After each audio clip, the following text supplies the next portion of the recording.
બુલેટિનમાં આગળ વાત કરીએ કોની સત્તા સ્થાનિક સ્વરાજ્યના જંગ વિશે।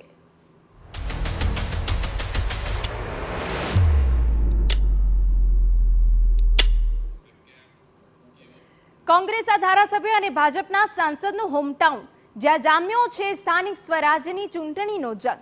બંને પક્ષો મતદારોને આકર્ષવા તમામ પ્રયાસ કરી રહ્યા છે। સવાલ એ છે કે મતદારો કોને પસંદ કરશે। વાત છે ચોરવાડ નગરપાલિકાની। આ સોમનાથના ધારાસભ્ય વિમલ ચુડાસમાનું હોમટાઉન છે અને સાંસદ રાજેશ ચુડાસમાનું પણ હોમટાઉન છે। ધારાસભ્ય વિમલ ચુડાસમાએ દાવો કર્યો કે ચોરવાડ નગરપાલિકાનો વિકાસ કોંગ્રેસે કર્યો છે। એટલું જ નહીં, ઉમેદવારોને લાખોની ઓફર આપ્યાનો પણ આરોપ લગાવ્યો છે। બીજી તરફ ભાજપનો દાવો છે કે કોંગ્રેસ ખોટી રીતે મુદ્દા ઉઠાવે છે અને ખોટા આક્ષેપો કરે છે। જે ઉમેદવારો જે ઉભેલા હતા એમને 30 લાખ રૂપિયાની ઓફર કરેલી કે પહેલા 30 લાખ રૂપિયા તમને આપે ને ફોર્મ પરત ખેંચી લો, અને એ બધા સદસ્ય સામાન્ય માણસ હોવા છતાં પણ એ પોતે કોંગ્રેસ પાર્ટી અને લોકો માટે વફાદાર એક સાબિત એમને કર્યું અને એમને કીધું કે વિમલભાઈ અમને આ રીતે ઓફર આવી રહી છે, એટલે તમે એક દિવસ માટે કોઈ ખોટી અમારી ઉપર સિગ્નેચર ન કરાવે, એટલે એક દિવસ માટે થઈને 24 મેં મારા ઘરના મહેમાન બનાવેલા હતા। એવા તો ચૂંટણીનો માહોલ હોય એટલે કોંગ્રેસ પક્ષનો આમે સ્વભાવ રહ્યો છે આક્ષેપો કરવાનો। ભારતીય જનતા પાર્ટી હંમેશા વિકાસના મુદ્દાની વાત કરે છે અને કોંગ્રેસ હંમેશા આક્ષેપો કરે છે, એટલે કોઈ નવી વાત નથી। પણ ભારતીય જનતા પાર્ટીના કાર્યકર્તાઓ અને સાંસદ શ્રી રાજેશભાઈ ચુડાસમાના માર્ગદર્શન નીચે ભારતીય જનતા પાર્ટી અત્યારે વિકાસના કામોમાં ધ્યાન આપી રહી છે અને ચોરવાડની સુખાકારીમાં કેમ વધારો થઈ શકે એના ઉપર ધ્યાન કેન્દ્રિત કરી રહી છે। તો આક્ષેપ પ્રતિ આક્ષેપ થયો છે, પરંતુ પ્રજા કોને પસંદ કરશે અહીંયા સવાલ છે। 1997માં ચોરવાડ નગરપાલિકા અસ્તિત્વમાં આવી। 3 ટર્મ સુધી ભાજપે સત્તા ભોગવી તો 2 ટર્મ કોંગ્રેસ સત્તામાં રહી। વિકાસના દાવા બંને પક્ષો કરી રહ્યા છે। જો કે સ્થાનિકો કોને ચૂંટશે તે પરિણામના દિવસે જ ખ્યાલ આવશે। સાંભળો ચોરવાડના સ્થાનિકોનો મત।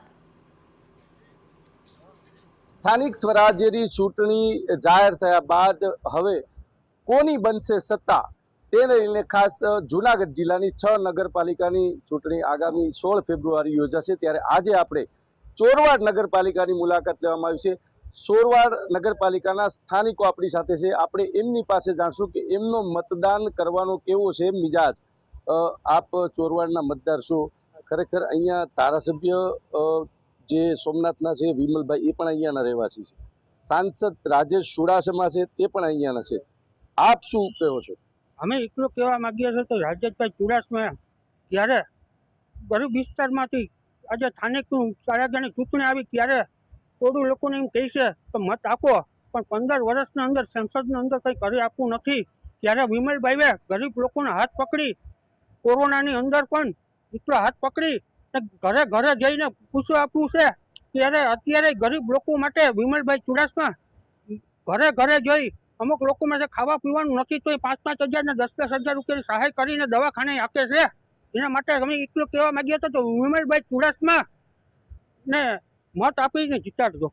આ હતા ચોરવાડના મતદાર। અન્ય મતદાર પણ આપણી સાથે છે। કાકા, ભાજપ દ્વારા વિકાસ કરવામાં આવ્યો છે વર્ષોથી, જે રીતે ચોરવાડ નગરપાલિકામાં પણ ક્યાંક ને ક્યાંક કોંગ્રેસનું શાસન હતું અને ભાજપનો પણ વિકાસ દેખાઈ રહ્યો હતો, આપ શું ઈચ્છો છો? ના, ભાજપનો જે તમે વાત કરી રહ્યા તે પ્રમાણે ભાજપના શાસનમાં અમારી બાજુ પાણીના હાંડા અને બેડા લઈને જતી હતું ત્યારે કોઈ દિવસ એને પાણી મળ્યું નહોતું, અને આજ કોંગ્રેસના વિમલભાઈની સત્તાની અંદર અમારે બૈરાવને બધાને ઘરે પાણી પહોંચી જાય છે। અને રહ્યો પ્રશ્ન તો એક તો આજ નાના માણસો હોય કે મોટા માણસો હોય, વિમલભાઈને યાદી આપીએ એટલે 100% કામ થઈ જાય છે।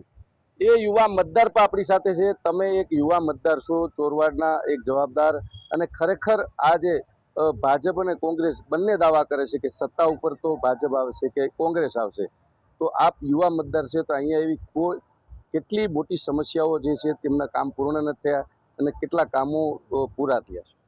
મોટી સમસ્યામાં તો એક વસ્તુ છે કે જે ભાજપ એમ કહે છે અત્યારે ચૂંટણી આવ્યા સમયે કે અમે તાલુકો બનાવવાનો દરજ્જો કરીએ છીએ, માંગણી કરીએ છીએ, તો એ વાત તદ્દન ખોટી છે એ લોકોની। વિમલભાઈ ચુડાસમાએ આની અગાઉ જે વાત કરી હતી બરોબર છે કે ભાઈ અમે તાલુકાનો દરજ્જો આપશું, સત્તા સિવાય સત્તા નથી તો બી માંગણી કરે છે, તો આ લોકો આગળ તો સત્તા છે, તો સત્તા છે તો પછી કામ નથી કરવું કોઈ પણ, બરોબર. પણ બીજા નંબર ઉપર એ છે કે અહીંયાથી માળિયા જવું પડે અમારે, બરોબર છે. અમારી સ્કૂલ બગડે, કોલેજ બગડે, ધંધા બગડે, બરોબર છે. તો અમે દી પાડીને પણ ત્યાં જઈએ તો અમારો વિમલભાઈ ચુડાસમાએ અહીંયા આવકનો દાખલો, જાતિનો દાખલો, એવી ઘણી સેવા, બરોબર, અહીંયાથી એની ઓફિસેથી કરી આપી છે. એમાં અમે બહુ ખુશ છે. અન્ય દિવ્યાંગ મતદાર પણ આપણી સાથે છે, એમની સાથે વાત કરશું. કાકા, આપ ચોરવાડના રહીશ છો, ખરેખર આપ શું ઈચ્છો છો? કોની સત્તા બનશે? કોણ નગરપાલિકા ઉપર શાસન કરશે? નગરપાલિકામાં તો અમારે વિમલભાઈ ચુડાસમાની જ સત્તા હોવી જોઈએ. એનું કારણ છે કે દિવ્યાંગનો તો ગમે ત્યાં ભાટકે તો પણ 4 વ્હીલ નહીં, જે તે નહીં, ને સિવિલ સર્જનમાં સર્ટિફિકેટ કઢાવવા જવાનો, આવવા જવાનો તમામ ખર્ચો વિમલભાઈ ચુડાસમા જ આપે છે. અત્યાર સુધીની અંદર 300 દિવ્યાંગ નોતોને વિમલભાઈ ચુડાસમાએ દિવ્યાંગ સર્ટિફિકેટ કઢાવી આપે છે. અન્ય એને 1000 રૂપિયા સહાયતા આપેલી છે. નગ્ન ગ્રંથિના 50,000 રૂપિયા આપેલા છે. સાધન સહાયતા આપેલું છે. આવું બધું ખૂબ દિવ્યાંગ નોતો માટે પણ વિમલભાઈએ કર્યું છે. તો 300 દિવ્યાંગ નોતોને એવી જ ઈચ્છિત છે કે કોંગ્રેસ પક્ષને જ વિજય બનાવો અને વિમલભાઈની સત્તા આગળ લાવો. આ હતા ચોરવાડના મતદારો કે અહીંયા વિમલભાઈ ચુડાસમા અહીંયા ચોરવાડ ગામના જ રહીશ છે. તેઓ સોમનાથના ધારાસભ્ય છે. બીજી તરફ જે સાંસદ રાજેશ ચુડાસમા છે તે પણ ચોરવાડના રહીશ છે.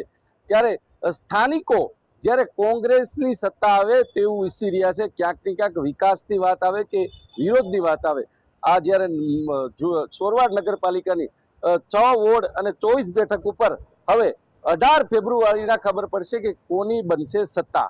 વિજયસિંહ પરમાર, TV9 ચોરવાડ.